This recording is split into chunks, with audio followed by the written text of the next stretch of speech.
আপনি কি দেখেছেন এই যে আমাদের ইউটিউবে দেখেন তো নাকি প্রতিদিন কত ধরনের কথা বলে, কত মিথ্যা কথা বলে আমাদেরকে নিয়ে। আমরা কাউকে বলছি যে আপনি এই কথা বলতে পারবেন না।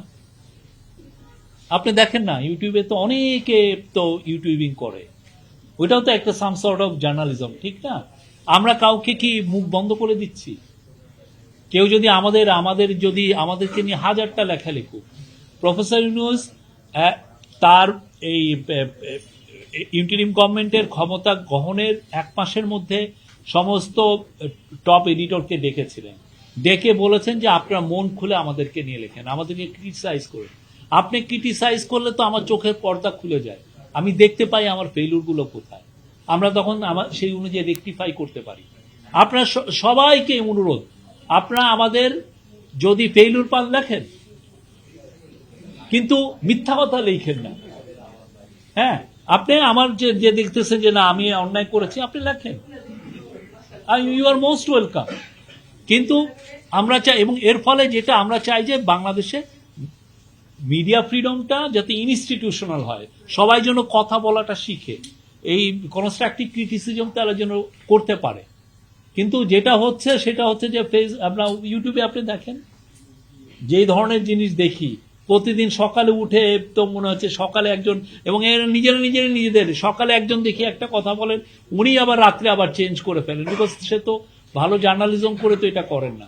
বাট সবাইকে ইনভাইট করি আমরা, আমাদেরকে নিয়ে লেখেন, আমাদের যদি ক্রিটিসাইজের জায়গা পান ক্রিটিসাইজ করেন, ইউ আর মোস্ট ওয়েলকাম। আপনাকে আপনার মিডিয়া হাউসকে বন্ধ করা হবে না, আপনার মুখকে বন্ধ করা হবে। এবং এই যে মুখ যাতে বন্ধ না হয় সেই জন্যই দেখেন আমরা ডিজিটাল বা সাইবার সিকিউরিটি অ্যাক্টটাকে আমরা স্ক্র্যাপ করে নতুন একটা অ্যাক্ট এনেছি, এবং এটার যে 9টা যেগুলো নিবর্তনমূলক ধারা ছিল সবগুলোকে বাদ দেওয়া হয়েছে।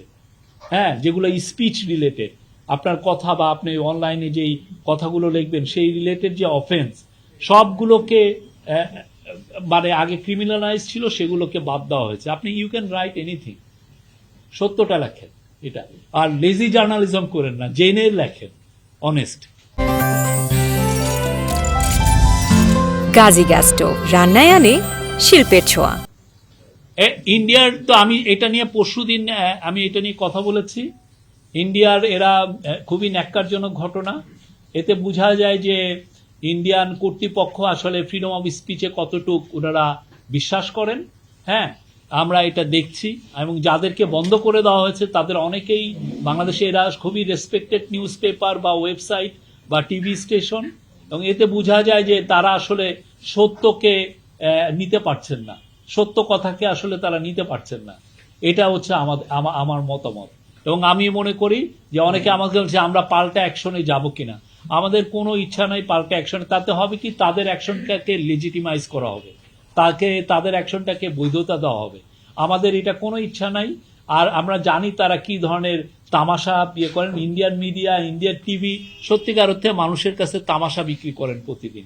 মনে হচ্ছে যে ওই আগেকার ইন্ডিয়ার জি টিভিতে যে নাটকের অপেরা যেগুলো দেখি সেগুলোরই একটা খণ্ডিতাংশ ওদের টিভিতে দেখা যায়। তো আমাদের লিডাররা, আমাদের ভিউয়াররা তো এটা নিচ্ছেন না, তো আমরা এটা নিয়ে ওরিড না। বাট ওরা যে কাজটা করেছেন খুবই ন্যাক্কারজনক কাজ।